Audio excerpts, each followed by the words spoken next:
We've paid for it.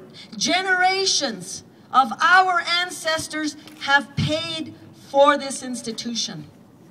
And this institution is supposed to be a crown jewel. And why the crown jewel? Because this institution should be standing with us for a basic fight for human rights, the most basic of rights being education, being non-discrimination, standing up, being the first in line to stand for our community. That's where the University of Arizona should be. Standing in the front, not on the side, not behind us. They should be in the front fighting for all of our rights. For all of the workers who continue to contribute their taxes into this institution, who continue to fight for our children. We know really well that the right has been looking at the demographics for the last 4 decades at least. What have they found?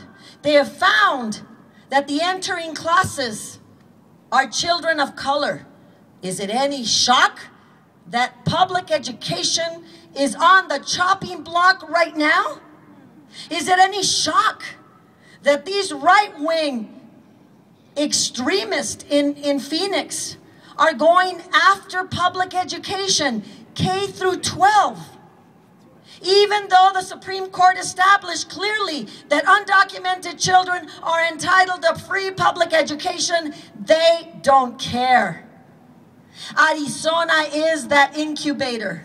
Yesterday, this right-wing Supreme Court gave indication that they're going to uphold the employer sanctions law. We heard the discussion on the 9th Circuit. They didn't have a problem with our being asked for our immigration status whenever we're stopped for a ticket if they have, quote, reasonable suspicion, end quote. We know where we're going. Is it any surprise that the elements that we used, the forums we used, my parents used, in order to get me here at this university are all being attacked? Back then, when you weren't born, there were struggles too. In '68, in the '60s, students like you were revolting around the world. All across this world, the young people were demanding justice. And what happened in those times? The revolts, the demands for justice were huge. And what concessions were given to us? Yes, we had affirmative action so I could get my foot in the door. And I came to this university and had degrees not because of this bootstrap theory, but because we were given an opportunity. And now they're changing the rules again. The people in power change the rules as soon as we comply with those rules. So what happened in the '60s? Public education was on the rise.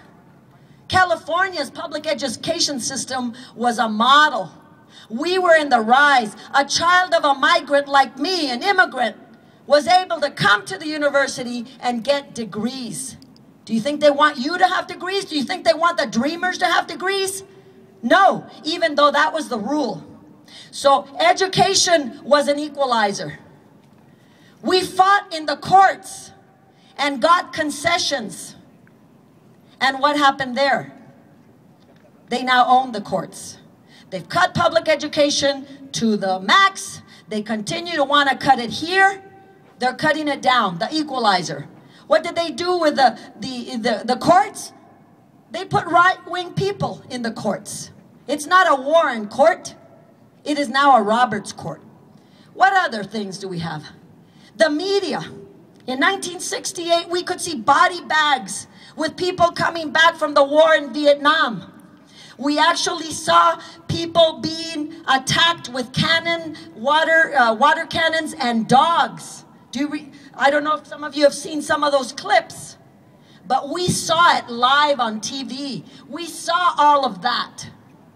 Does that happen anymore? They own the media. That's the other thing they took away from us. And the saddest thing that they've copied from us is the grassroots organizing. We have always worked from the bottom up, from our community, struggling up. And now what do? They have bought that. Dick Armey has created this Tea Party. It is not a grassroots movement based on any love or principles.